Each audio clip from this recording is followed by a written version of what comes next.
Okay, I am not a polarizing person, but I do understand that utilizing polarity is one of the most powerful things you can do in storytelling, in an ad, in a piece of messaging, because normal is boring. If I were to come from the normal, average, neutral standpoint, nobody's going to be interested.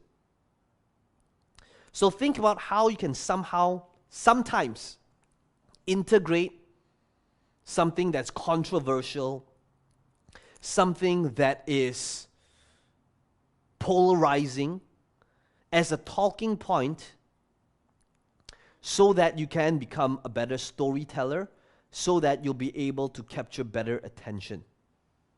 Okay? That's just a side note to the people that might not have seen what I did or understood what I did when I was giving that example. I did that intentionally because that's just part of marketing.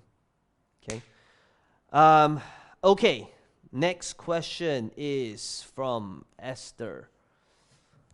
Okay, Esther says, I've launched a Facebook ad campaign to sell an upcoming online webinar course on how to increase, give me a second, I just need to put this over here.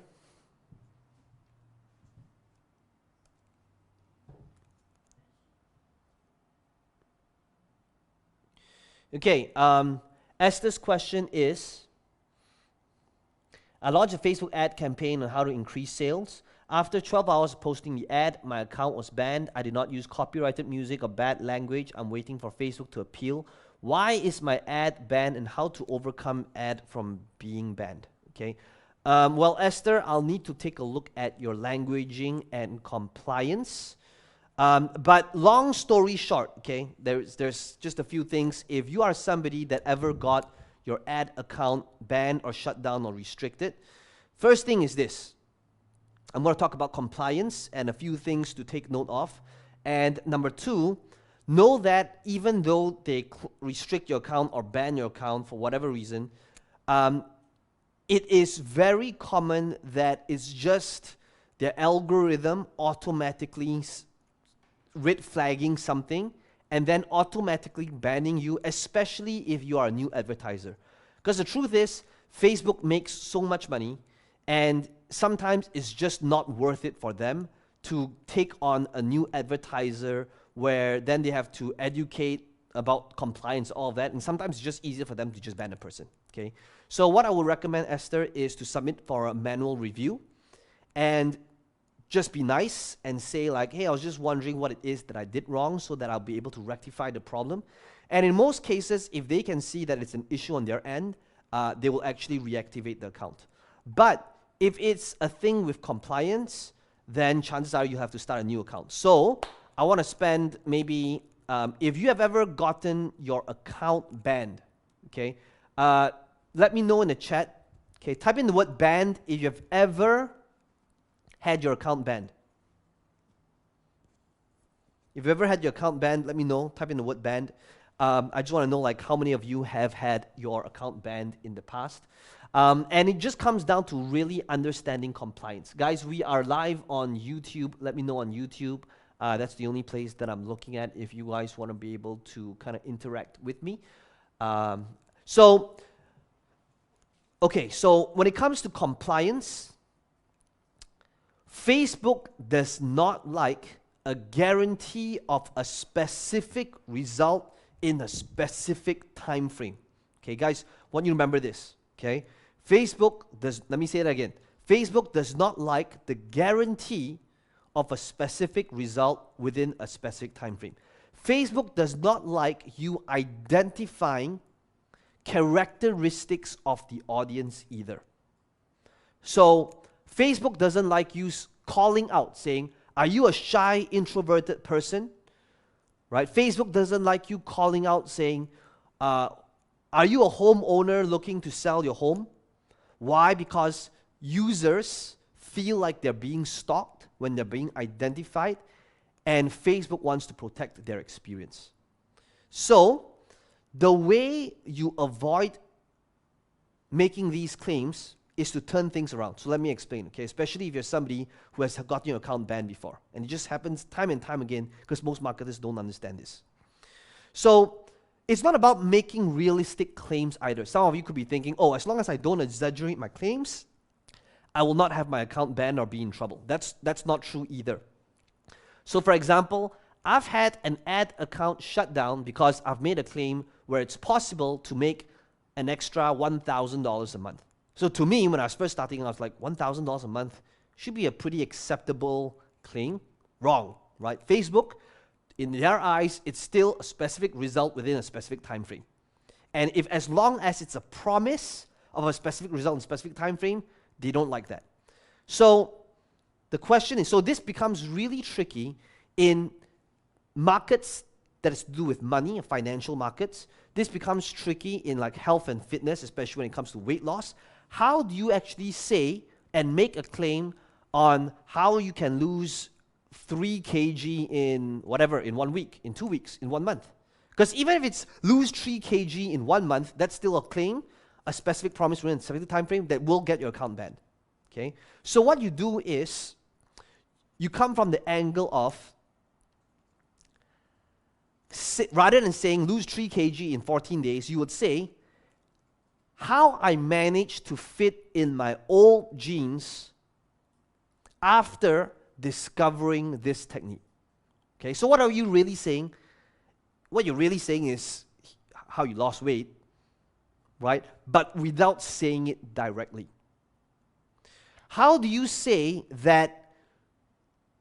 So if you're selling a supplement, how do you say that this thing and let's say this supplement helps with gout, okay? So if you were to say this supplement can help you cure your gout, your account's going to get banned. However, so how do you stay compliant? How you stay compliant in Facebook eyes, rather than saying this pill can help you remove gout or cure gout, what you would say is, okay, so people have gout. What can't they do? They can't, for example, drink beer, eat red meat, right? So rather than saying this pill helps a person cure gout, you could say, after utilizing and changing these habits, I was able to eat red meat again. You see the difference? So you could say all the symptoms, right? My limbs would be like I would constantly be in pain, and I was told by doctors that I couldn't eat red meat or drink beer. But once I utilized and started changing my eating habits and my daily routine, I was able to start eating red meat again. Okay, so now what am I doing? I'm making a claim without saying what the claim is while being compliant in Facebook eyes. So chances are, Esther, your account got banned not because of copyrighted music or language.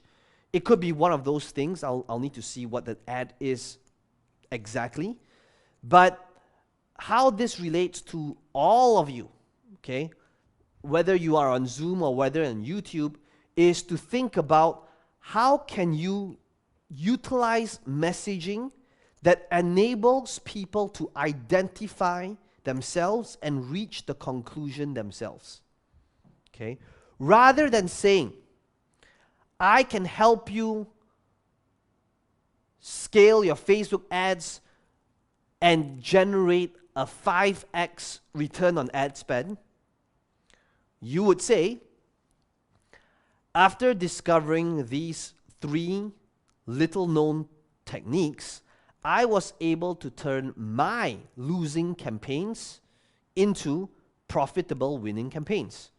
So notice what just happened. Notice the languaging. Now guys, the languaging might seem minor, but it's the difference between getting your account banned and being compliant and having an evergreen ad campaign that you can use for a long time. Okay. So what was the main difference? The main difference now is not that I promise this 5x return that my customer can get, but coming from the angle of saying, after implementing these tweaks on my campaign that was once bleeding money, I was able to turn it around and make it profitable once I understood these little known 3 techniques or 7 things or 5-step process. Okay? So now it's about something that happened for you without making this promise for them. Raise your hand if this makes sense.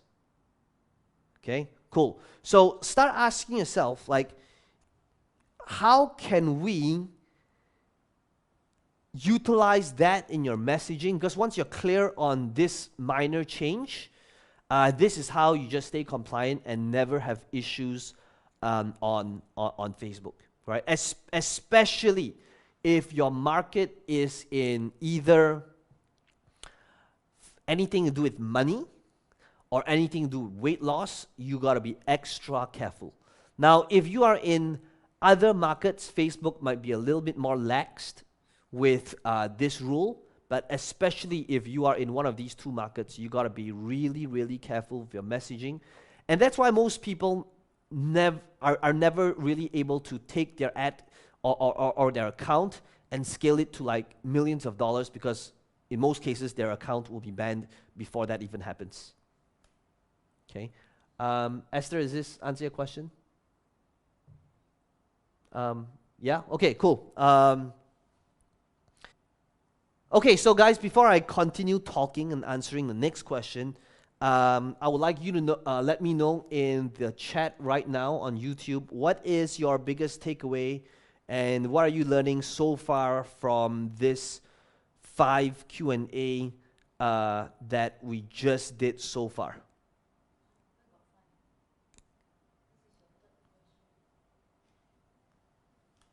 Okay, let me know in the chat. I just want to make sure the chat's working as well.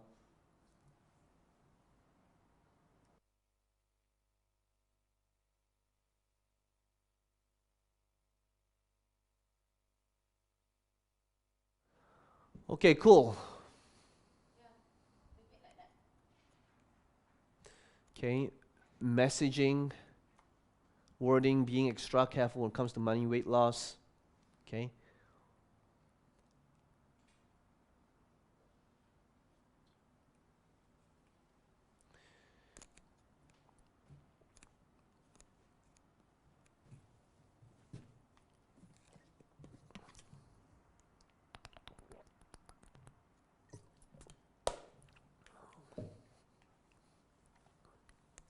Okay, next is from Sarsha Simmons, who says, here is a sales story page I have on ClickFunnels. Am I on the right track with it before I start paying for ads? Any of your clever tips? Okay, Sarsha, let's take a look at some of, I'm guessing this is the link. I'm just going to post it over here. Let's take a look.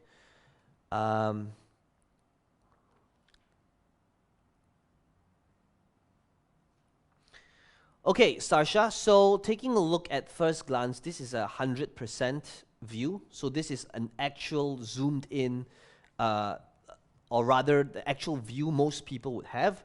So the first thing that I'm looking at, I'm thinking about the experience of somebody landing on this page, okay? So right off the top, there's just way too much empty space over here. And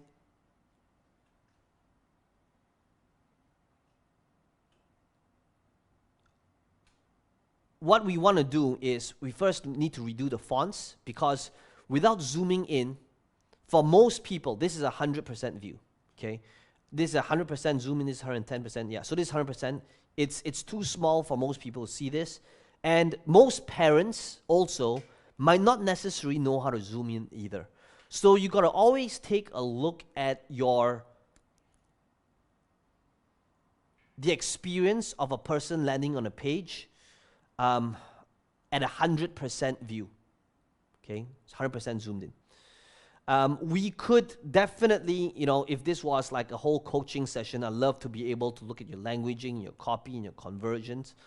But right now, off the top, just looking at this thing is not going to convert.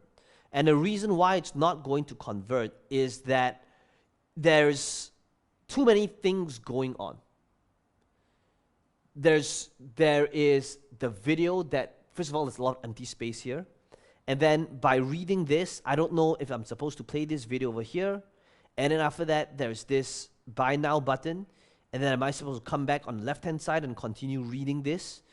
And then am I going to continue watching this video here again that looks like it's the same video over here? They're both 1 minute and 59 seconds, so I'm guessing they're both the same video. So there's no clear navigation or experience for your audience that is going, and because of that, it's going to cause confusion. And the thing to understand is that a confused mind never buys. So I can tell you that right now, it's going to be way better converting if it was cleaner and all compared to this, just one video with an add to cart button. You just think about one video and add to cart button is going to out-convert this. Why? Because it's clear. When you only have one video and one add to cart button, there's nothing else to do. They watch the video, they click on add to cart. If it was just one video and add to cart, and then after that, there's a sales letter and an add to cart button, it's still very clear. It is congruent in terms of what they're supposed to be doing. Right now, too many things going on. Okay, so work on that. Make sure the flow is very clear on what it is they need to be doing. Okay, next question is from Peng Wui. I tried to use the closing of asking my clients to make a decision on purchasing for medical card. I tried asking, if not now, when do you want to buy a protection for yourself? My customer keeps beating around the bush and do not want to make a decision for me to close. What should I do to close the deal? Okay, so Peng Wui, right now you are focusing on this one customer. Now, this is where you want to think about having that balance between, sales and marketing, right? So when you say this, it's very hard for me to conclude if the issue is with your pitch or is the issue with your customer, right? For all you know, he might not be in the right fit in the first place, or it could be the case that you didn't communicate your message clearly. Peng Wui, are you over here? Are you right now? Let's do a quick. Okay, can I have somebody from my team just unmute Peng Wui for a second? Let's just find out what the conversation sound like and to see if we can kind of improve on this close and closing this customer. Hi, Peng Wui. Hi, good evening.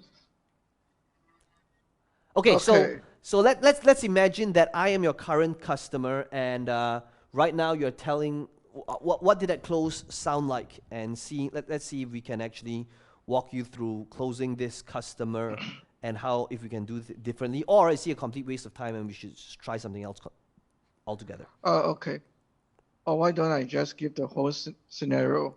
It's like I gave him a few options, 2 to 3 options, and then he knew about the risk and everything. And I also tried explaining to him that these are some of the common terms that are being used in the industry. But he just told me that he wants to think about it, and then he refuses to make a decision on closing any deals, meaning that he just wants to drag. Okay, so one thing that you guys should do, okay, in any type of sale or conversation or one-to-one, I would like you to write down the word pre-frame, okay? And the word pre-frame can be a very powerful thing when it comes to making sure this person is not going to waste your time. And here's what you'll do, okay? Here's what my team would sometimes do. Here's what I train them to do. When you get on a call or if you meet this thing in person, if you are selling some sort of high ticket, some sort of agency model, some sort of consulting, some sort of one-on-one, this is really important, this pre-frame. Let me explain to you what this pre-frame is. It means this, okay? When you're having this conversation with this person, right at the start, you're going to say, so what I'm going to help you do is I'm going to craft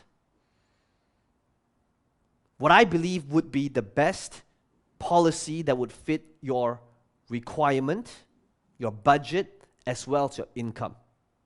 Okay? And we're going to determine what that insurance policy or medical card that will be the best fit for you. And usually at the end of the conversation, one of these three things will happen. Number one, you'll say, I think it's a great fit, let's do it. Number two, you'll say, no, it's not for me, and I don't want to get insurance and be covered and be protected because it's not the right time. Okay. And number three, the third possibility that people would like to say as well is, I'll think about it. Now, up front, before we even begin, is it okay? Because let's admit, let's face it, right? We never really think about it. We just use it as a convenient excuse because we just don't want to tell the person no. So here's the thing, we're both adults. Is it okay that at the end of this conversation, if you feel it's not for you, tell me that it's not for you, rather than saying, I'll think about it. Is that cool? So that we don't waste each other's time, right? So now it's like, at least it's clear cut, right? Because let's face it, guys, how often do we really think about it? Do you go to a mall? When you go to a mall, okay, just picture this.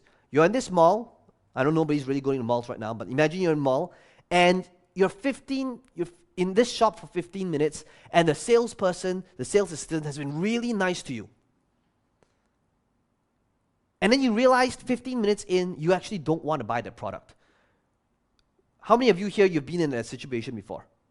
Right? So, cool. Yeah, so what do you say? You tell the person, I'll think about it. Now, we all know you're not going to go home and...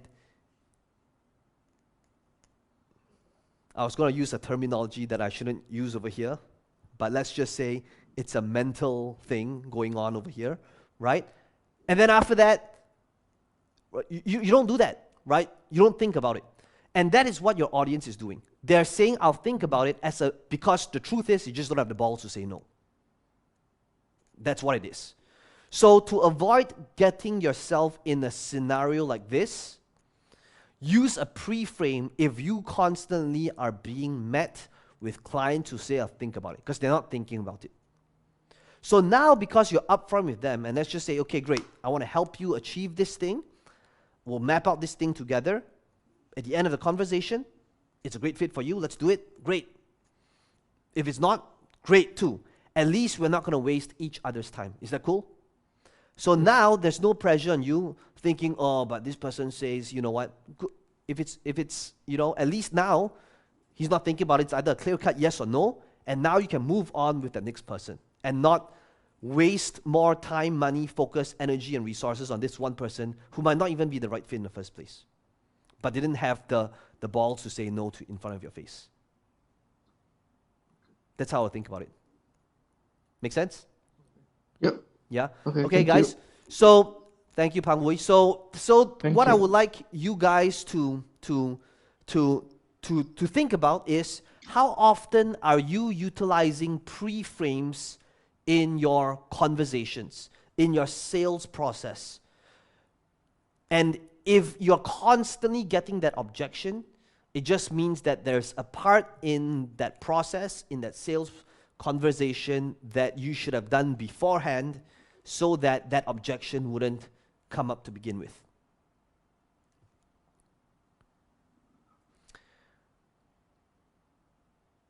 Okay, next question is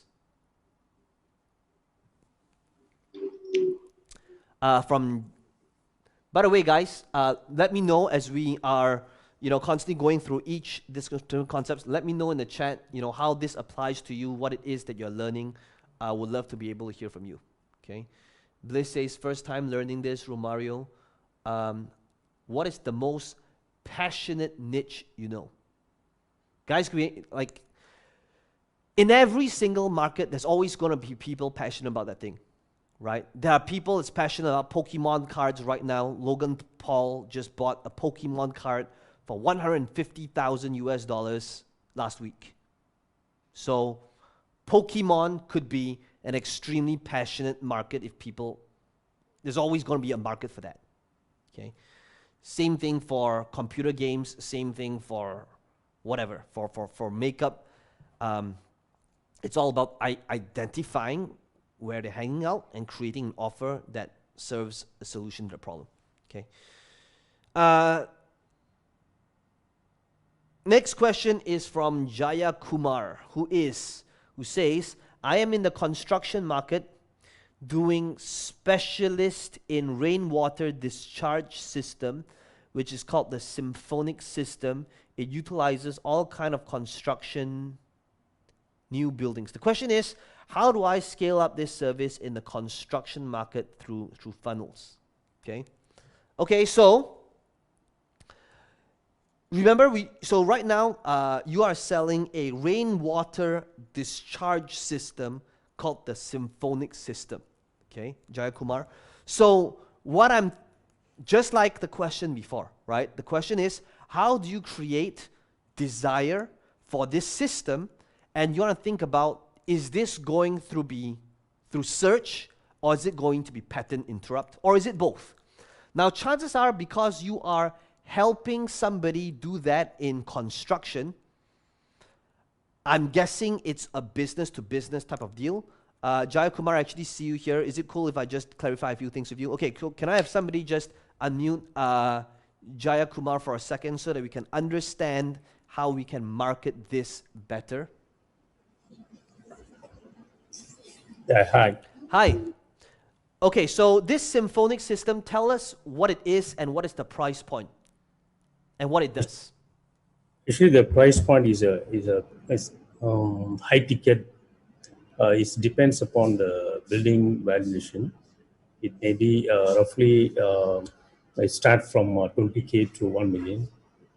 Okay, so the goal here is to be able to get businesses or developers or people who are building buildings to want to buy this system through you, correct? Yes, correct. Okay, so same thing here, right? What do I do? So I'm asking myself, how do I target these people who might be interested in this symphonic system that is a rainwater discharge system? Okay, so now I'm asking myself, these projects, like you said, it could range from 20K all the way into like 1 million, right? So the question I want to ask myself is, how do I get people to get into my sales process that are interested in this $20,000, $50,000, $100,000, $200,000 system, so that I can close them on, chances are, on a phone call, right? Because nobody is going to go to a website and click on add to cart for $500,000, okay? Yes. So the way to understand this is, I want to build a sales process or a funnel that it's able to attract the right clients in, where they would give me their details, phone number, get on a call, to schedule an appointment with me or somebody on my team, so that I would be able to close this qualified, and that's the keyword here, a qualified lead for this, let's call it a $100,000 offer, okay? So the question now is, same thing, I'm going to reverse engineer, and I'm going to ask myself, how can I find people who would be interested in this system that's building a building, and how would it actually help them? Okay, so the question I ask you is, if I was a developer building a building, what is my benefit of working with you in having my rainwater discharge system built up? What do you think that might be, Jayakumar? Okay. You compare to traditional system, the symphonic system is lesser pipe sizes you can use, and then there is no backflow water. You compare to traditional, it can be reduced underground pipe sizes.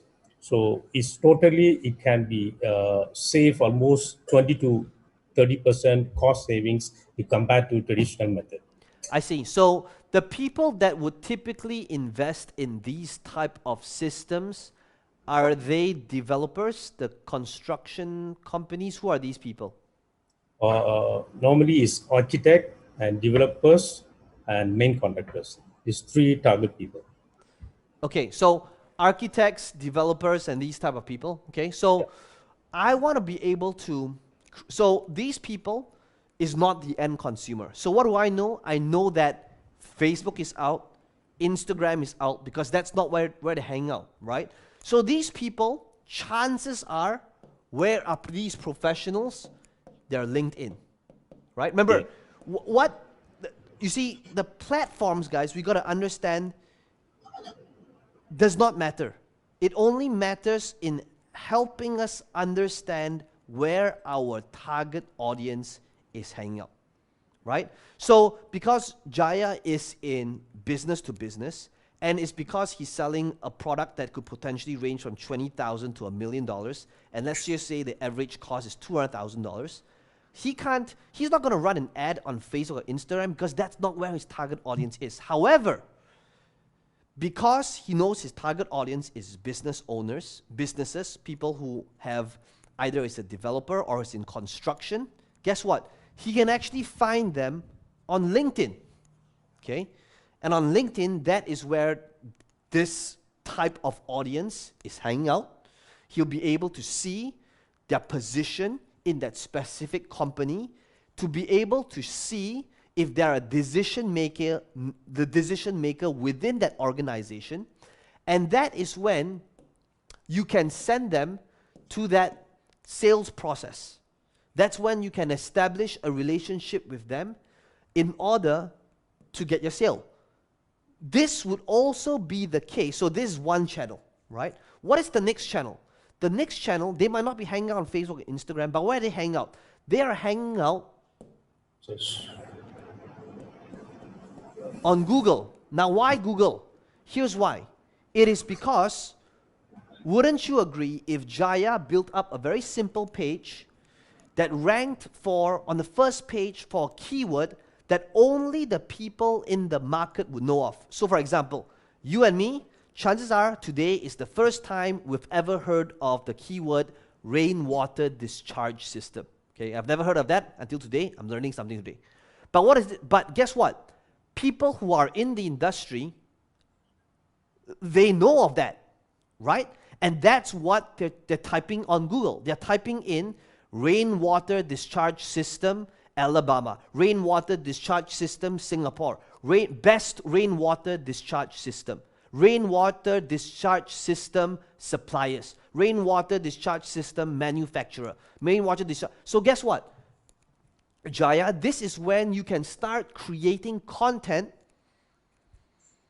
Could be articles, could be YouTube videos that is on your website, embedded on your website, so that you are targeting this keyword, so that when a person does that search on Google or YouTube for rainwater discharge system, city name, country name, supplier, manufacturer, contractor, right, review, that is when your page should appear, and that is when they'll come to your page, they see what it is that you do. You put in a form for them to fill up so that you can give them either a customized quote or work with them on their budget and their requirements so that you can give them a quote. But this is how you start getting leads coming to you, okay? And that's what I want, like all of you, start seeing, okay? Guys, this is not about B2B, even though B2B is the example. Some of you will think, oh, this thing doesn't concern me, I'm not in construction. It's not. It's about understanding where your audience is hanging out. It could be Facebook, Instagram, if you are targeting end consumer. For Jaya here, because it's professionals, or rather people in construction, developers, people in property, right? That is how he can start entering the conversation that is already taking place. Okay? Jaya, does that make sense? Yeah? Cool. Thank you. Okay? So guys, let me know in the chat, in the YouTube chat, where do you think your potential audience is hanging out? Okay? Let me know in the chat right now, because these platforms, whether it's Facebook, YouTube, Instagram, Twitter, whether it is Twitch, whether it's TikTok, it's one of these channels. And those channels are the new TV channels.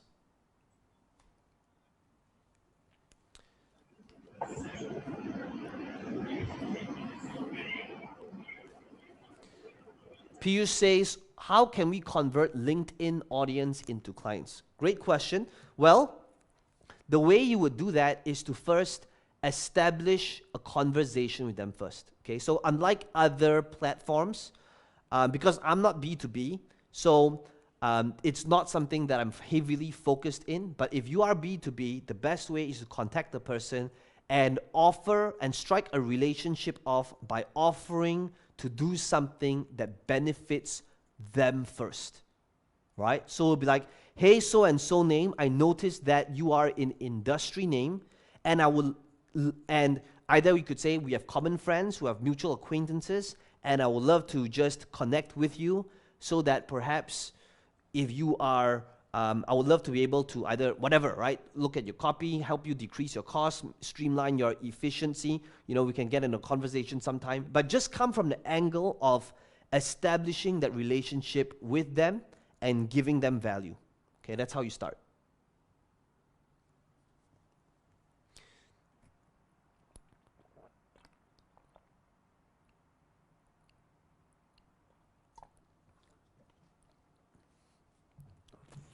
Al Shok says, quickly answer. I don't know what your question is, Al Shok. Oh, can I enter Zoom with you? Guys, the people that's on Zoom call are the people that was in a training with me, and we're streamed here on YouTube, so that it's kind of just easier for me to kind of monitor the chat, and so that you guys can be a fly on the wall as well. Okay. Okay, next question. Let's move on to the next question, which is from Grace. Okay, Grace says, I really love the idea of sales process and automation. And since then, I'm still brainstorming the product.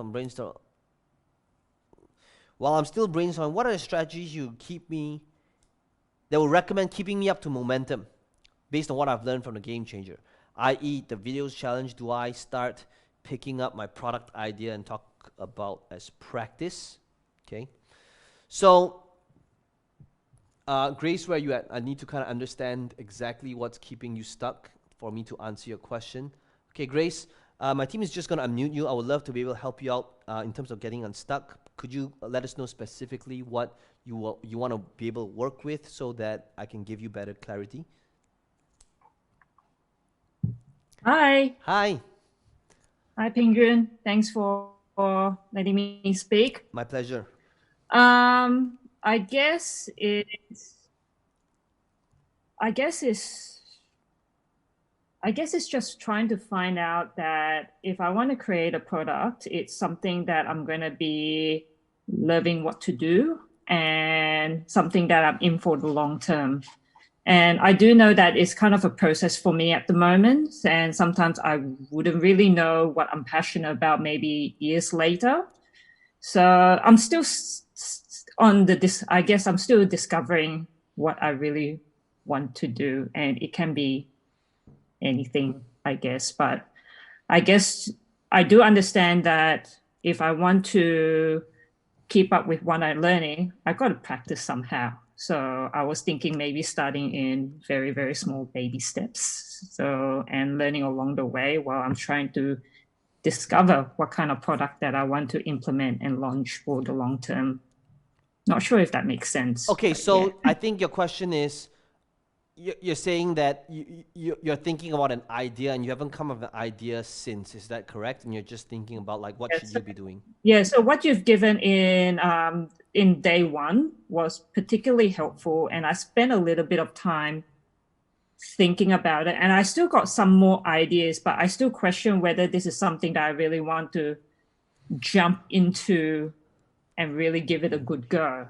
You know what I mean? Okay, so here's the thing for all of you to understand, okay? If you are struggling with your idea and your topic and your market and your niche and you haven't done anything yet, you might have heard me say this before, okay? It is because you are analyzing a little bit too much, and you're having that perfectionist mindset on, you know what, all these things need to be planned out and mapped out before I even do anything, okay? And you're gonna realize that if you did that, 3 years from now, we're still gonna have the same conversation, because it's never going to be mapped out, right? It's still going to be that idea stage, and when somebody else did it, and when somebody else finally does it, it'll be like, you know what, I came up with the idea first, right? But ideas is nothing without execution. I mean, I don't want to sound like that typical motivational guru on social media that says, oh, you just got to take action. But ultimately, you got to get your hands dirty by just picking something first, so that at least you can start executing the steps, okay? So whether it is a skill set in marketing that has some sort of interest, whether it is a specific topic, whether it is a hobby, whether it's your passion, you know what? Maybe what's needed is you're going to put the 4 things, one thing that's a hobby, one thing that you love spending free time on, one thing that you're good at in life, maybe one thing that you study in school, and you're going to play spin the bottle, and that's going to be a topic. Okay, sometimes that's what it takes. Because guess what? When you get good at it, I promise you, when it starts making you money and it gives you a specific degree of freedom, you're going to find that, oh, you actually love it now that it is giving you this level of freedom in that topic name. So sometimes passion comes from doing. You can't just wake up in the morning and be passionate about a specific topic without doing anything. That idea will never come then. Okay? So Grace, I would say just start off with something. And it all begins with, you've heard me say this, right? It begins with that moment of decision. By committing to, you know what? Over the next 1 year, I am committed to mastering my craft in topic name. And even though I might be a beginner right now, you're going to tell yourself, instead of watching Netflix, instead of going on social media and seeing what my friends are doing and gossiping about the government, the lockdown, Donald Trump, politics, coronavirus, whether mask is good or bad for you, you know what? I'm going to put all that aside, and I'm just going to focus on getting good at my thing. And what you're going to realize is that the pursuit of you mastering that craft is going to change everything. It's going to help you find that fire, that purpose, that passion. And not the other way around. And it's not from just, but I'm not passionate in anything. Yeah, because we haven't picked anything. Pick something first and make that commitment to getting good at it. Okay, Grace? So just pick something, and topics can always change, but you got to start somewhere. Make sense? Okay. Yeah? Yep. Thanks okay. very much. Thank you. Thanks, Grace.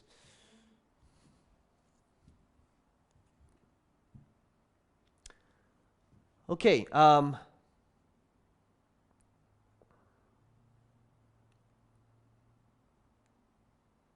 Cool. Next one is from Maurice LeFou, who says, I am starting my business next to my current job. Would it be a good strategy to start with a lead page to affiliate pages? Build a list first, and in the meantime, developing a product. Sure. I mean, Maurice, are you here? Maurice? Okay, Maurice, would love to be able to kind of clarify on what market you're thinking about, so that perhaps I can give you better clarity. My team's going to just unmute you real quick. Hi, Maurice. Yeah, can you hear me? Yes, we can. Hi, Peng. Hi. Hi, everyone. Well, look, currently I'm working in the ICT. I've been doing that for many years, and have been in team lead roles or in ICT management roles. Now, what I stumble on in both in public and in private sectors is actually what you mentioned in one of the days, where you focused on your team, the kind of teams you have. And that is what I struggle with when working for these companies or organizations. Usually, when they're talking about performance and people management, it is a traditional approach, lots of processes and procedures that the market knows, but what is missing is often the human aspect. So I'm sort of defining a course, defining webinars, whatever it is, that meets that approach. Okay. Okay, so I noticed your initial question was you wanted to think about creating or marketing an affiliate offer before creating your own offer. Is that correct? Yeah, because that would give me some time to invest, to get myself more knowledgeable in that field, because it's not the typical approach of people management. Okay, perfect. So Okay, so to create product. so let's say the market or the niche that you want to go into is that people management. Is that it? It is part of coaching, but it is also part of business coaching. So you have performance management. Okay, so what I would do is I want to ask myself if it's performance management, okay, or team building, or productivity, or anything along those lines, okay. The first thing I'm going to ask myself is if that's the market that I want to go into, what other products, programs, or services out there is there that has got an affiliate program that will allow me to monetize that market, okay? So what I will be looking at is there physical products on Amazon that would allow me to market to these people that's interested in this topic? Are there digital products on ClickBank that has courses on this? Are there softwares and systems like, let's say, Trello that helps with productivity? Do they have an affiliate program? And can I market softwares that can help people with productivity, performance, and that kind of stuff? Okay? So what everybody needs to understand, all of you that's listening to this, is to understand once you have your market picked, right, selected, you want to think about, okay, these other platforms out there, physical, digital, or software or services, if that is the thing that I want to promote, okay, and if you've picked one or a few, then you got the same thing here, reverse engineer, and ask yourself, how can I promote that thing in terms of the content, so that if I were to continue that relationship with them, eventually it would make total sense for them to want to buy that software. Okay, so let me give you an example. Okay, so let's say, let's take a look at, here's how I do it. Okay, so what I would do is I would always go to a market and I would type in market name or niche name. So let's say productivity. I would type in affiliate program, okay? And I want to be able to see what affiliate programs out there in the productivity niche that has got pretty good payout, okay? So let's say, okay, there is Nifty, there's Canva, which is very profitable, already popular rather. That pays $36 per subscriber. Breezy, Shift. Okay, so now I don't know what Breezy and Shift does. Okay, I'm just going to take a look at it. So this is where you do your due diligence. You always start off by typing in your niche name with affiliate program. Okay, so if you wanted to market this, and this is something all of you should be doing. Okay, so look, looks like this is more for human resources. Okay, for Breezy.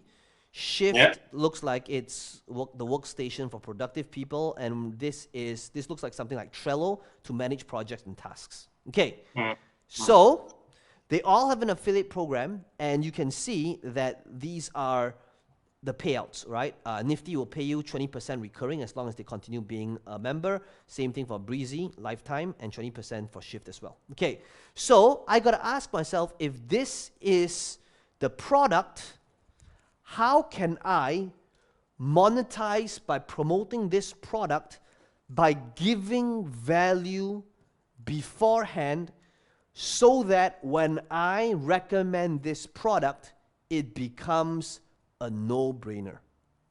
Okay? So how would I do that? Okay. Now, let's say I created a piece of content. So this arrow here stands for traffic, content. Okay. Yeah. So what I would essentially do is, if let's say I wanted to promote this software that pays me 20% recurring every single month, that as long as a person continues being a member, then I would ask myself, okay, can I create a piece of content that shows people how to be more productive so that at the end of it all, they would want and see value in utilizing this software? So how do we do that? Okay. So let's say I wanted to promote one of these software names. Let's take Canva, because Canva is the only software I know over there. Okay. Canva is a tool that allows a person to create graphics really easily. And if they sign up for it, you get paid 36 bucks. Okay. So what I would do is, I'm now thinking about, not about promoting Canva, but going one step broader in terms of how can I enter a conversation that people are having so that Canva would be the solution to that problem, to that question, to that inquiry, to that tutorial. Okay? So for example, let's say Canva does a lot of things, right? Raise your hand, how many of you have heard of Canva before, right? Pretty popular tool, okay? So I'm asking myself, okay, how do I eventually promote Canva? For example, it could be dimension or Instagram ads that convert. Okay, so perhaps I could come from an angle of, did you know that when it comes to Instagram ads, there's a particular dimension that Instagram loves, and if you were to create it within those ratios would be actually ideal for an Instagram ad. So now guess what? I'm leading conversation by showing people Instagram ads, and the dimension is ideal.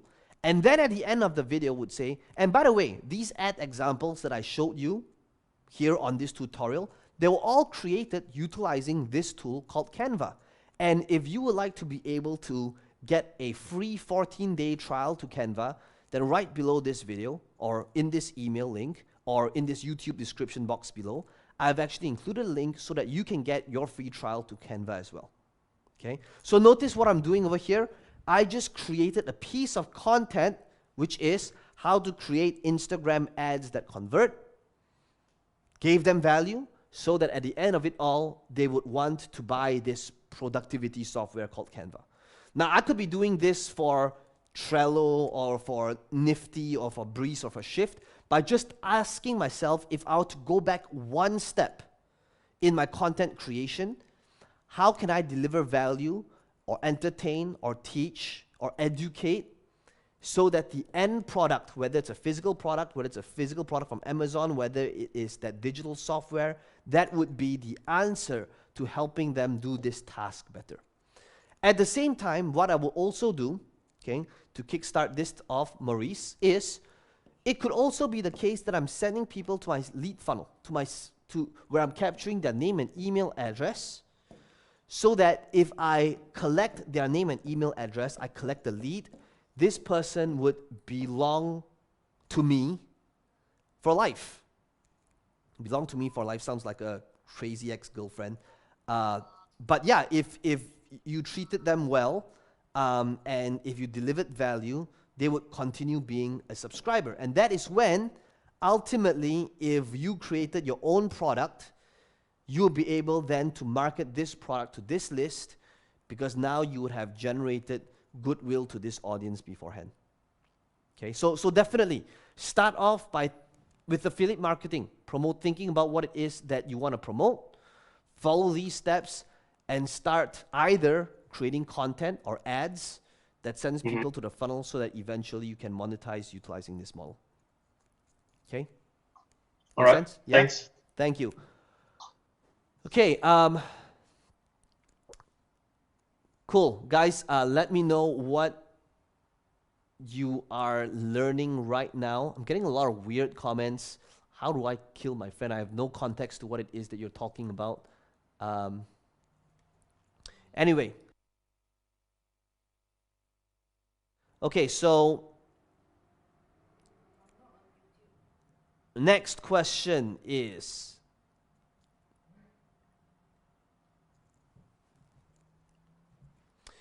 just scroll down. Let me see. What's the best copywriting book that I've ever read? It's definitely stuff by Dan Kennedy. I read a lot of his stuff from like 10 years ago. So Dan Kennedy's copywriting stuff is very solid. Direct response. Okay. Next question would be, hey Danish Altin, good to see you here. Right. Where are your customers hanging out? I'm guessing that's your biggest takeaway up to this point. Okay. Okay, next one is from Jackie. I would like to help companies uplift their service standards internally within the organization and externally. What would be the best approach? Conduct webinars? Would you recommend I take the 3-step ladder? What would be an ideal price range? Jackie, we'll need to clarify this with you. Jackie, are you over here? Okay, hi Jackie. My team is just going to unmute you real quick. Let us know what it is that you mean by uplifting service standards internally and what it is that you want to achieve. Hi, can you hear me? Yes, Jackie. Okay, great. Sorry, I have to use my mask on because I'm at work. Okay, all good. Basically, I'm a customer service guru, and I would like to be able to train organizations to uplift their service amongst their staff. So if they have any issues with low staff morale, that's what I can do. And of course, that leads to happy staff, happy customers. Ooh. So that's what I do. Okay, so I actually love this because I see a lot of different angles and potential, especially if it is specific. Okay, so let me explain. The fact that this is about training customer service already tells me that the people that you're targeting is going to be the right target market because they're going to be entrepreneurs, business owners, and CEOs who already have some sort of product and they want to take care of their customers better. So that already tells us, what does that tell us? That tells us that's going to be a qualified audience who has money. Okay, so that's good. So that's one thing checked off. Now, in order for this thing to work even better, we want to ask ourselves, what does our target market truly want and desire? And as a business owner knows that customer support is one of those things they need to do, but in most cases, they don't want to spend time or focus on it because they just want to spend time and focus on bringing in more money and revenue. That's the mindset and mentality of most business owners. So if we were to understand that that's what they want, we want to be able to come from the angle of, look, I've created this SOP or process for your support staff to go through so that by the end of this, you'll either get less customer complaints, more customer reviews and testimonials on Google, on Yelp, on your Facebook page. But most importantly, they'll be able to go through this training without you training them. And what would that time saved be worth to you? Okay? So how I would approach this is I want to be able to approach this by starting off with a very specific industry. Okay? How you roll things off is always by niching down and going deep rather than going broad. So let's say, let's just take a random example. Let's say if it's F&B, I just want to go with businesses in food and beverage. Why? Because if they're asking the question of, so why should I work with you? That's your answer. Your answer is, it is because I only work with businesses like yours, so I understand the industry-specific issues and problems when it comes to customer support in industry name. I know exactly what most customers are saying. I know exactly what are the most common mistakes support staff make. And most importantly, I know how to turn them from a cost center to a revenue center. And when you say that to a business owner, that sounds like music to their ears. They're going to be in heaven. It's like, what? And then you'll say, here's how my framework works. Okay? In order to make that happen, maybe you could have like your 5-point checklist, 9-point thing to show business owners, here's how you can actually turn your support people or staff from a cost to revenue. Okay? So, I don't know, I'm going to totally make this up, but let's say a very common one. So let's say if it is, the people in F&B, it would be like, so a simple question to turn them from a cost center to a revenue center would be every single time when you serve a drink, you ask, instead of saying, would you like water, you say, would you like still or sparkling, right?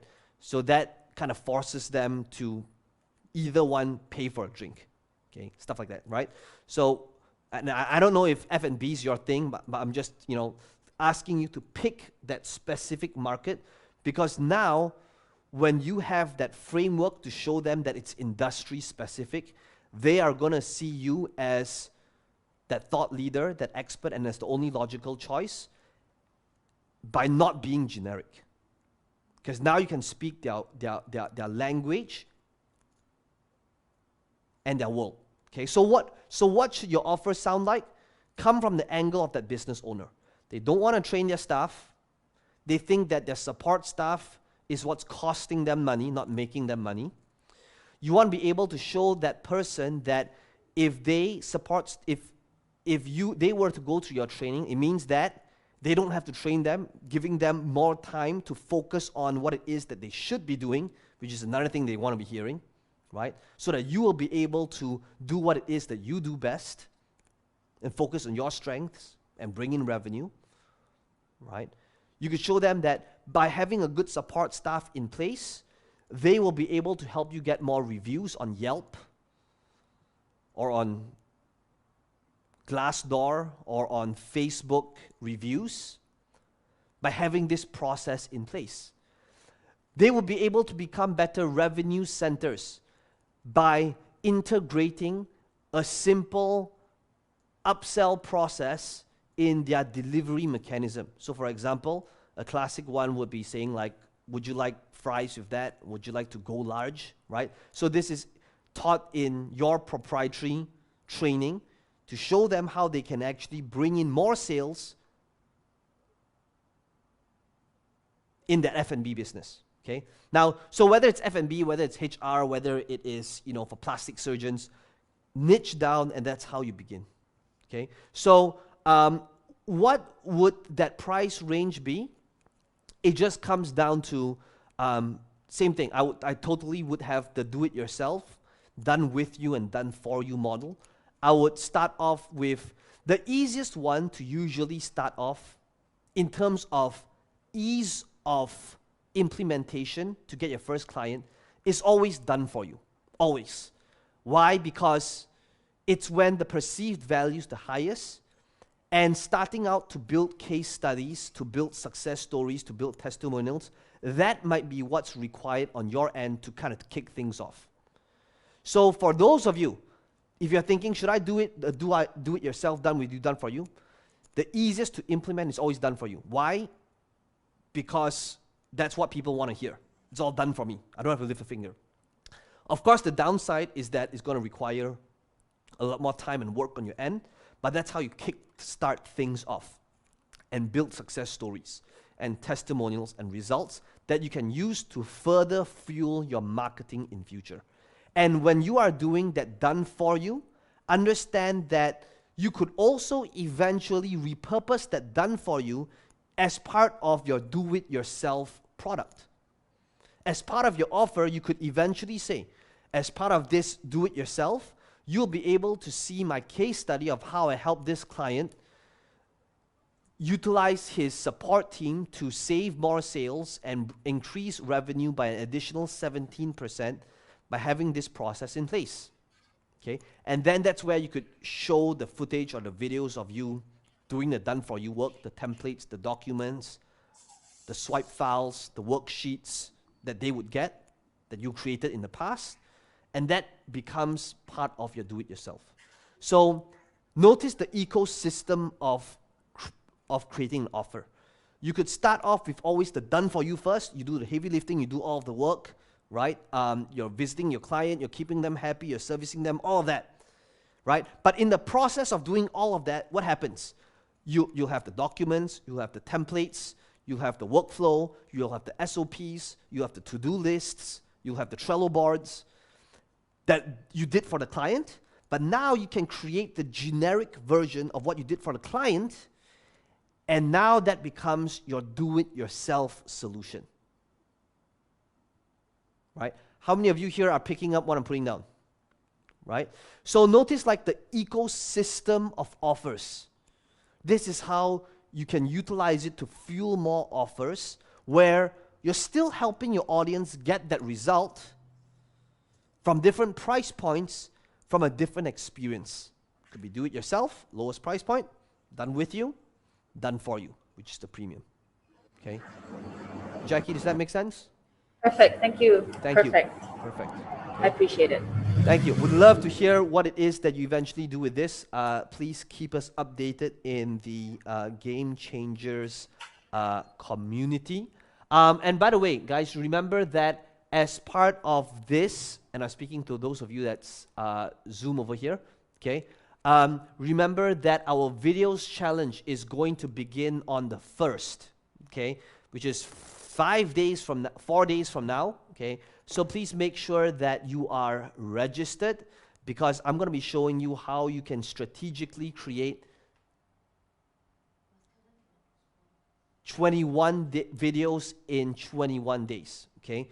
And this is a challenge. You can't postpone it. You will have access to the members area, but if you want to win prizes by participating, you can only do that in the month of October, okay? Or rather November, right? November 1st is when we are starting, okay? For those of you that's on YouTube, if you want to be able to join us for that challenge, you can do so at videoschallenge.com, where you'll be able to create 21 videos, master your fear of being on camera, and have these videos done strategically in 21 days, okay? How many of you here are committed to participating and most importantly, completing this challenge? Okay, show of hands. Okay, thank you. Make sure you're registered. It's inside your members area. You can go ahead and register there. Okay.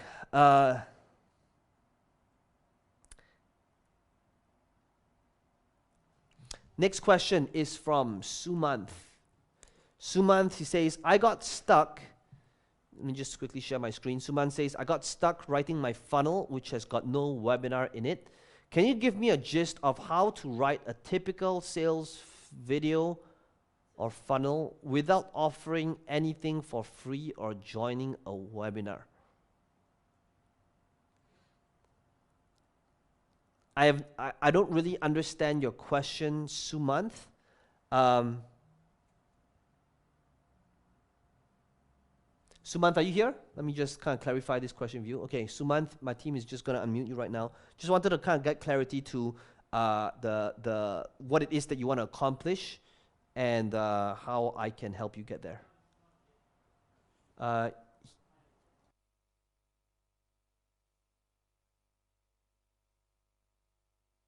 Sumanth, I can see you're unmuted, but somehow there's no sound coming from your end. Can you see that guy in the checkered shirt? Laptop number 3 also got paper. Okay, Sumanth, you are unmuted, but I think there's no sound. Guys, can you guys hear Sumanth? Thumbs up if you can, thumbs down if you can't. Oh, so it's me. Okay, wait a second. I can't hear you. Somehow there's no sound on your end over here. We can't hear him, Adri. It's our side.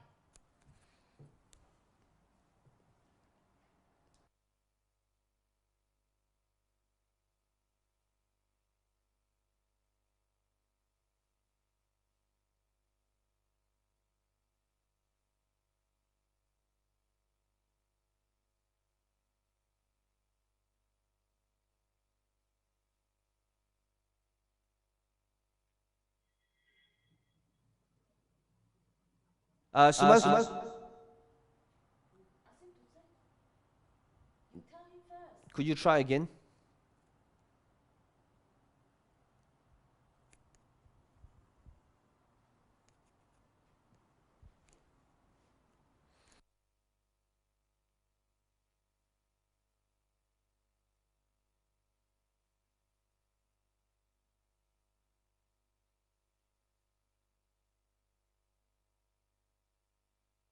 Okay, Suman, can you repeat? I am trying to hear you from a different laptop. Can you hear me? Yes, I can. All right, perfect.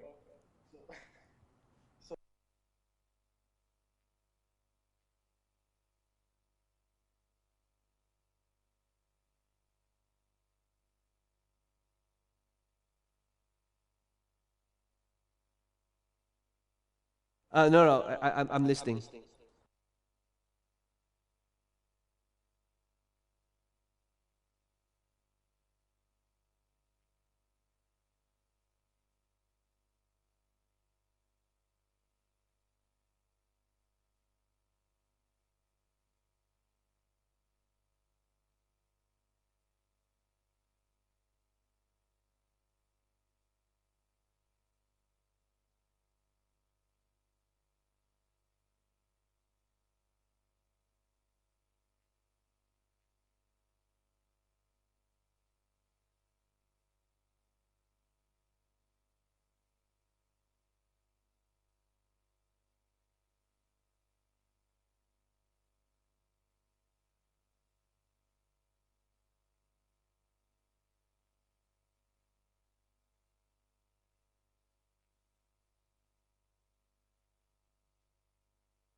Okay, so from what I hear, the issue is that you are trying to sell your client a solution rather than prescribing them the solution. Okay? The issue that is happening right now, Sumant, is that your client thinks that they are, let me just kind of mute this. Wait, it is muted. So, okay, so the issue right now is that your client thinks that they have this specific thing of doing things that is better than your solution. And that's the problem. And the problem is because you're trying to sell this solution rather than prescribing this solution. And the way I like you to think about it is, and this goes for all of you, right? When it comes to selling anything, you got to ask yourself, if you didn't feel well and if you went to the doctor and the doctor said, okay, I'm going to give you this set of meds, and after 5 days, 3 days taking it, you're going to feel better. Now, what are you going to say? Are you going to say, no, doctor, I don't want this antibiotics. I want to be able to get this medicine instead? Are you going to argue with the doctor? Are you going to disagree with him? What do you normally do? You'll be like, okay, right? Now, why is that? It is because the doctor isn't selling you on a solution. The doctor is diagnosing the problem, and after diagnosing the problem, the doctor prescribes a solution. So what you need to do, Sumant, is not to sell the solution. Because when you sell the solution, you'll be like, oh no, you need to do this. That's, of course, they will say, well, I only want to do it my way. It needs to be one page. I don't want to capture any list. I don't want to do a webinar. I just want one page, go straight for the sale. Now, is that actually possible? Of course. I mean, depends. You can't just close the sale where people don't know who you are. You land on the page and sell a $1,000 product straight away. Can you do it for a $7 product? Sure. But is it going to work long term? No.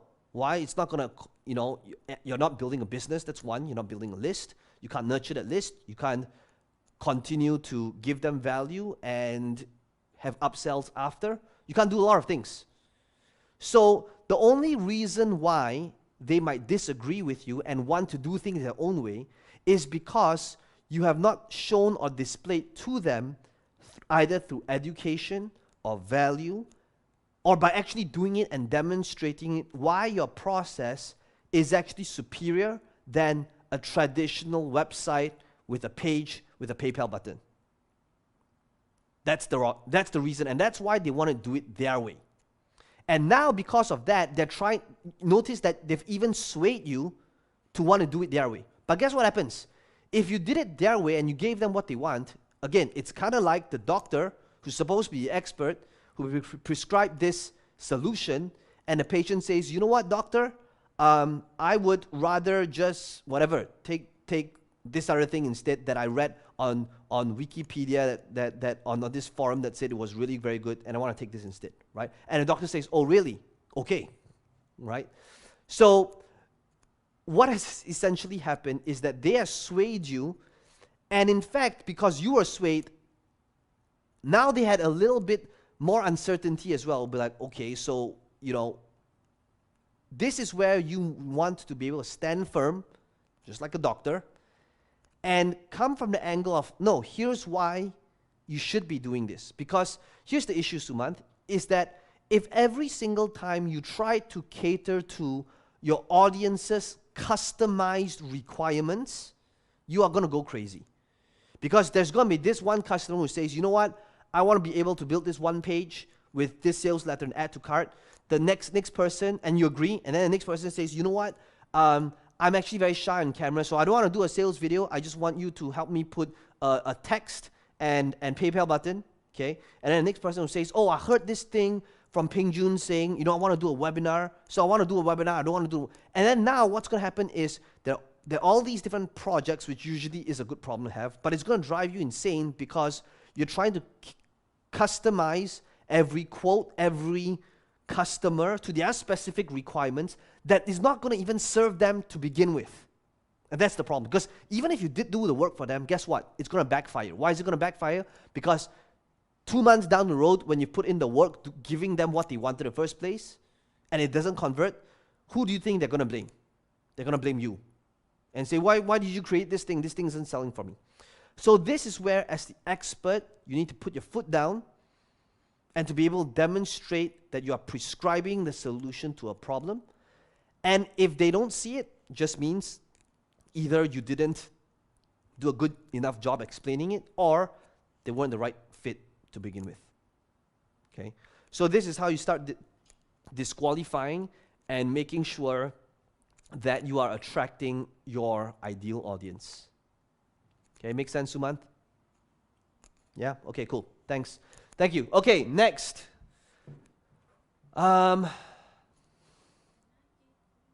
Wait, it says no sound on YouTube.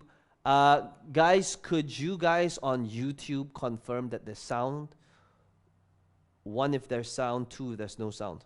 Guys, if you're on Zoom, know that the sound could be coming on Zoom. So until you mute Zoom, but just let me know in the chat.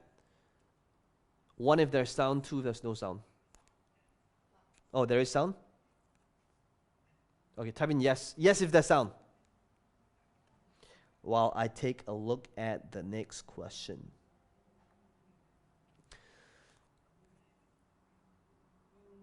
Okay. Yes. Okay, next question is from Daphne Tamondong. Okay, so Daphne says, at the time when you're growing your business, how did you keep the momentum until you become a household name? I'm not a household name. Far from it. Okay. But anyway, I want to know, what would Peng Joon do if there's any challenge? Okay, Daphne, to answer your question, first, you might say that Peng Joon is a household name in digital marketing and coaching, and that might all sound very flattering. But the truth is, it only appears that way because you have been seeing my stuff and my content and follow me on social media, and that's why you might think that that's the case for you, okay? And the truth is, the reason why people just buy anything is not because they're a household name, but rather because they received a specific ad at a specific time that met their specific requirement, and that's why they bought, okay? So I do not want any of you to think that people are not going to buy from me because I'm not known, because I'm not a celebrity, because I don't have a list, and because I'm not known, nobody's going to buy from me. Think about what got all of you here, right? You've heard me say this. All of you are right now paid me money, bought my product, and are on a Zoom call right now where we're being streamed on YouTube is because there's a point in time where you didn't know who I was, and you saw an ad, and an ad, that message resonated with you. You clicked on it. You came on some sales process. You entered your name and email. You watched that video. You liked what you heard. You decided to invest. You bought my products, programs, and now you're here. So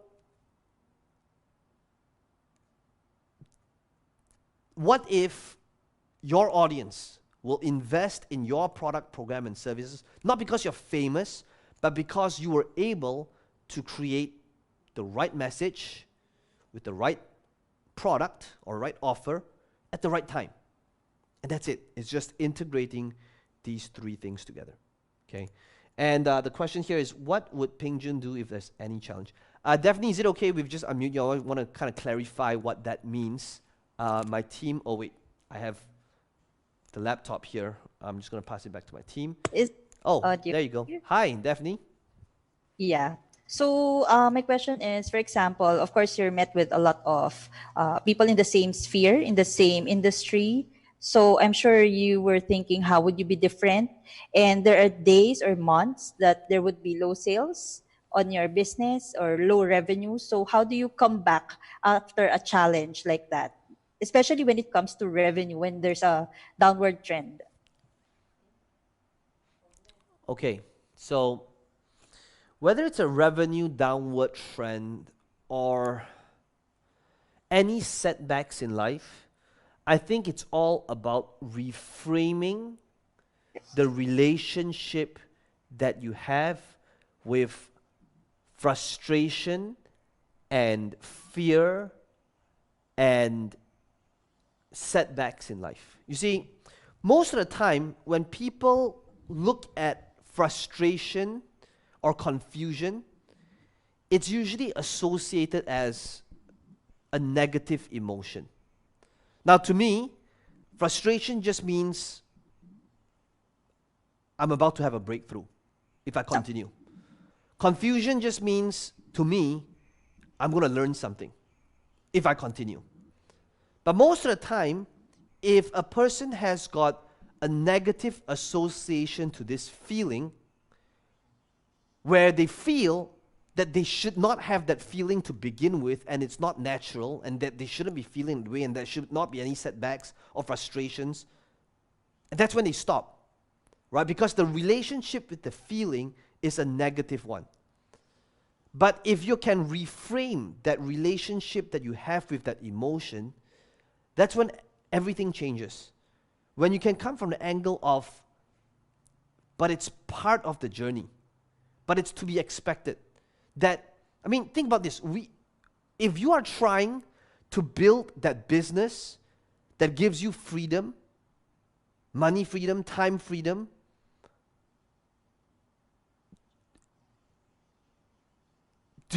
does the person really think that there's not going to be any setbacks or failures or struggles or obstacles along the way? Right? And if you come from the angle of course, there are going to be days where we're going to be punched in the face. And of course, there are going to be days where things don't go as expected. But it just means that that's part and parcel of the game. And just frame it that way. And come from the angle of, well, it's just a matter of how do I bounce back and play the game. And change that relationship we have with that emotion that could be deemed as negative by most people. That's how we deal with these challenges. By understanding, it's not about avoiding them. Most people are trying to avoid problems and challenges when it's unavoidable in the game of entrepreneurship. The only way to beat it is by playing the game over and over. I mean, just think of it as like a computer game. When you play a computer game, if you have never played a computer game before, a new one, guess what? Level 1 is going to suck, right? You're not going to beat level 1 at the first attempt. But guess what? When you play it again and again and again, level 1 after a while becomes super easy. Same thing level 2, level 3, level 4. But what's the difference? You see, how I look at business is really the same as a computer game. Now think about it. What are the similarities? Number one, first of all, this computer game, it has got unlimited players. Unlimited players. And in this computer game of business and entrepreneurship, you can't win this game. There's no final boss, there's no final level. It's one of those computer games where you play and there's always that next level. And there's always somebody ahead of you in levels. And in this game that you can't win, that's got unlimited players, even though you can't win, you can only lose. And you lose when you stop playing.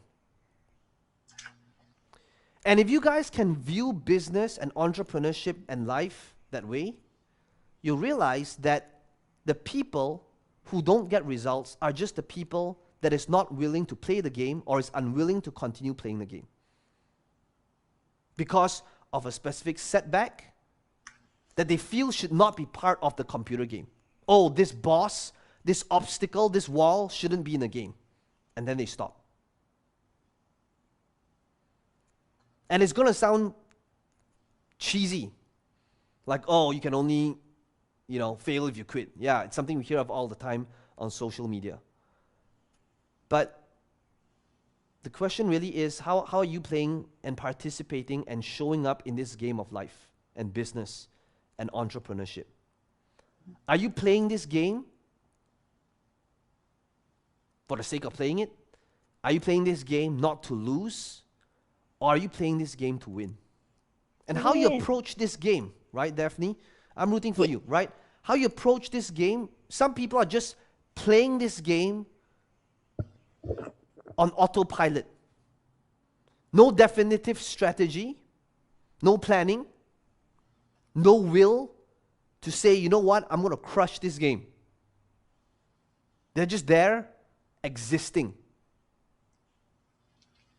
waiting for each day to pass, rather than having a strategy in place, having a process in place, planning it out, and playing this game to win. Because when you start playing this game to win, how you approach each and every single day when you are met with obstacles are going to be very, very different than somebody who's playing the game not to lose. How have each and every one of you been playing this game? Have you been a spectator? Or have you been in the arena actually doing it? Now I can tell you, right now on YouTube, this was a while back, but I'm not sure, it looks like my team might have deleted it. But true story, guys. First of all, Daphne, thank you for this question. Can we all give her a virtual round of applause for this question? Okay, thank you, Daphne. Now I want to end with this, okay? While we are on the topic of spectators, guess what? I don't know if you guys saw this on YouTube, but I think about 40 minutes ago, somebody said, Peng Joon is the biggest scammer of the year.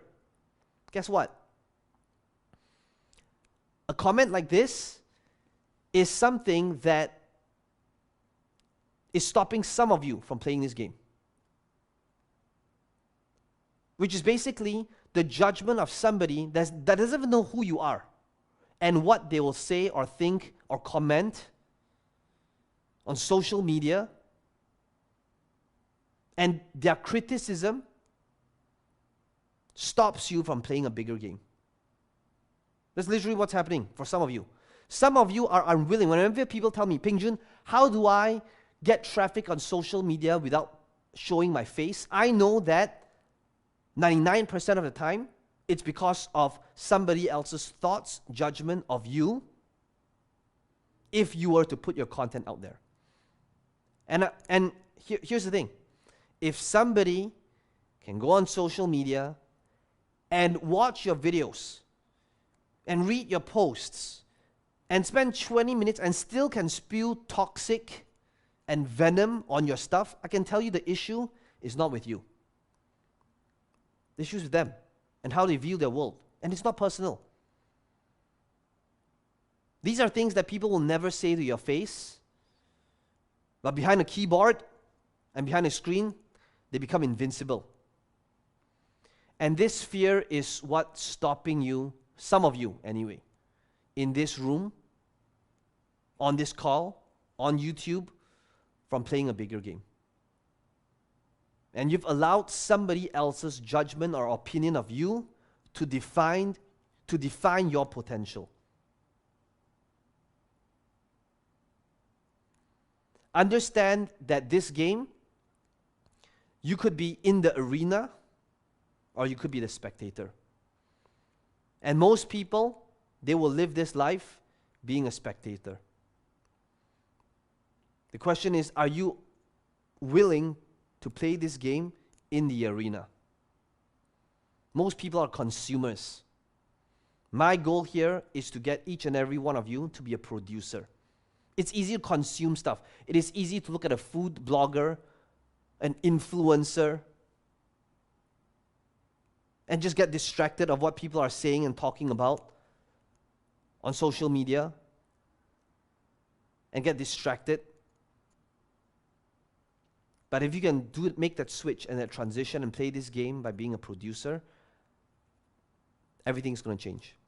Okay? Guys, we have spent about 2.5 hours-ish over here. I do not want to... 2.5 hours. So here's the thing. I think this is a good place to kind of wrap up. Okay? And I want to leave you guys with this, okay? Ultimately, when you leave this training, and it's not goodbye, I'm still going to see you guys on the videos challenge.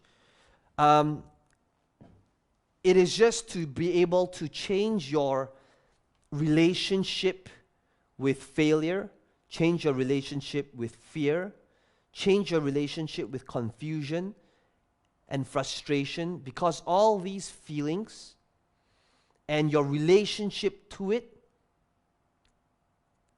will change. If you can change your relationship to it, that's when your results will change. When you start coming from the angle of anticipating that it's part of the journey rather than trying to avoid it. And you see, obstacle sizes, I'm going to end with this, okay? Obstacle sizes will never change. An obstacle, let me just kind of utilize this, okay? An obstacle. So when you think about your obstacle, all of you that is on YouTube or on Zoom right now, as you progress and play this game, this computer game, there are little bosses, there are big bosses, there are small bosses, there are micro bosses, there are freaking big bosses along the way. And this is you. Now this obstacle, these obstacles along the way will always be there. You cannot avoid them. Why? Because to figure out how to build a converting ad will always be the obstacle of how do you build a converting ad. The obstacle of how do you publish a funnel will always have the obstacle of how do you publish a funnel. The obstacle of how do I be great on videos and to stop other people from judging me, that obstacle and that fear will always be there. There's always going to be the small obstacle, the big, small ones, critics. So you are not in control of the obstacles. Obstacles are part of the journey. It's part of the game. What are you in control of? You are in control of this right here. You are in control of your thoughts, your beliefs, your decisions that you make at any single moment in time, in every single moment in time, and you are in control of your personal growth so that of growing yourself so that the problems relative to you is now insignificant. If you can start working on you and growing and changing your thoughts, your beliefs, your action steps that you make every single day, and work on you and what you feed yourself in your environment and your thoughts and your belief system and the action steps that you make every single day, guess what? You'll reach a point where even the large obstacles will appear as nothing.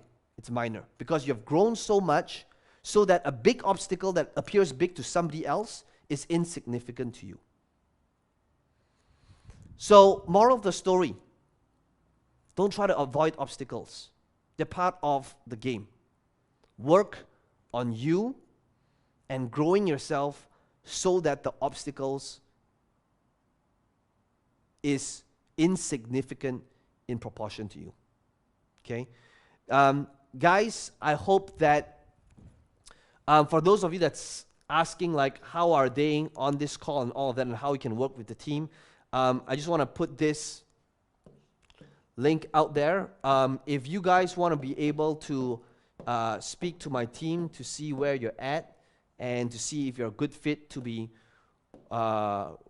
working either together with us or where we can help you through our coaching or trainings, all you got to do is go to pengjoon.com/apply so that my team can understand where you're at, to kind of understand where it is that you want to go, and see if we are a good fit for each other to work with each other. And if we are, they will let you know. Okay, so pengjoon.com/apply for those of you who asked if you would like to be able to see if we can help you get to where it is you want to go. For those of you that is on Zoom, I will see you on the videos challenge. We begin on the 1st. So this is not the end. How many of you, will I be seeing you guys there? Raise your hand if you are committed to completing that challenge. Okay, perfect. Okay, guys, thank you all so much for hanging out with me in the last 2.5 hours. I hope you got value. I would love to be able to answer all of your questions, but we'll be here till next Wednesday. If we did that, I will see you on Wednesday. And for those of you that is on YouTube, be sure to smash the like button if you enjoyed today's session. Be sure to subscribe to the channel for future videos just like this one. Thank you all so much, and I will see you guys again real soon. All right, take care. Bye-bye.